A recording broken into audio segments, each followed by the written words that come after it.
చూడ్డానికి ఎమ్మె ఉంది కదా, ఉప్మా కాదు సలిమిడి.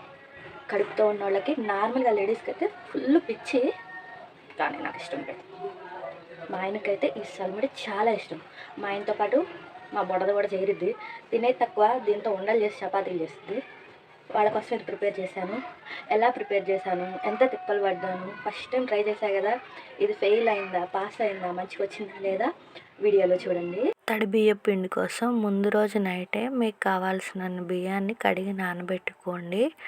కడిగితే చెత్త చెదారం అంతా పోయిద్ది. తర్వాత రోజు కడిగి చిల్లులు గిన్నెకేసి మీరు కావాలంటే మిల్లు పట్టేయండి, లేదా మిక్సీ బట్టి జల్లెడ పడితే. నేను ఎలాగో మిక్సీలోనే బియ్యం పడతాను కాబట్టి అవి నీళ్ళు గారేలోపు నేను కొబ్బరి, బాదం పప్పు, జీడిపప్పు అనేది చిన్న చిన్న ముక్కలుగా కోసి పెట్టుకుంటున్నాను. ఫస్ట్ టైం ఎలా వచ్చిందో ఏంటో అని చెప్పి నిదానంగా ట్రై చేస్తున్నాను. చూడాలి ఎలా వచ్చింది అనేది.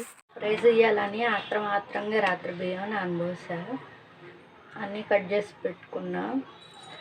బెల్లం చూస్తేనేమో ఇది, ఈ బెల్లంతో ఇప్పుడు సల్యూట్ చేయాలి. దీనికి కొంచెం పంచదార యాడ్ చేసి చేయడమే ఫస్ట్ టైం అంటే అంత రకరకాలుగా చేస్తున్నా. ఎలా వచ్చిందో ఏంటో దేవుడిదయ్య. యూట్యూబ్ని నమ్ముకొని చేస్తున్నా ఈ సలిమిడి. కుదిరితే ఈసారి మంచిగా చేసుకుందాం. అలాగే పంచదార, యాలక్కాయలు వేసి, అలాగే పిండి కొద్దిగా కాబట్టి మనం ట్రై చేసేది ఇంట్లోనే మిక్సీ బట్టి మెత్తగా జల్లెడ బట్టి పెట్టుకున్నాం. మూత ఎందుకంటే పొడి కాకుండా. ఇప్పుడు మనం స్టార్ట్ చేద్దాం. అన్నీ రెడీగా ఉన్నాయి కాబట్టి ఫస్ట్ పాకం పట్టుకుందాం. బెల్లాన్ని అడుగు మందంగా ఉన్న గిన్నెలో యాడ్ చేసుకొని ఒక టీ గ్లాస్ వాటర్ అనేది యాడ్ చేద్దాం. మరీ ఎక్కువ యాడ్ చేస్తే పాకం రావడానికనే టైం పట్టిద్ది. మనం ఒక 2-3 మినిట్స్ బెల్లం కరిగి బాయిల్ అయ్యేటప్పుడు ఒక బౌల్లో వాటర్ తీసుకొని చెక్ చేసుకుంటే అది ఉండలాగా ఫామ్ అయితే మనకి పాకం వచ్చినట్టు. మరీ ఎక్కువ ఫామ్ చేయమాకండి, అది అరిసెల పాకంలా తయారైద్ది.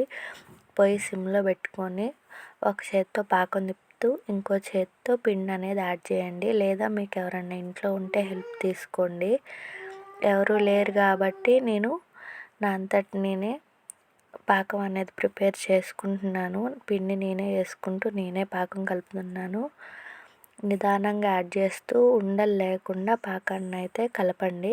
మీరు కావాలంటే ఈ టైంలో కొంచెం నెయ్యి యాడ్ చేసుకోవచ్చు. ఇప్పుడైతే పాకం ఇలా వచ్చింది.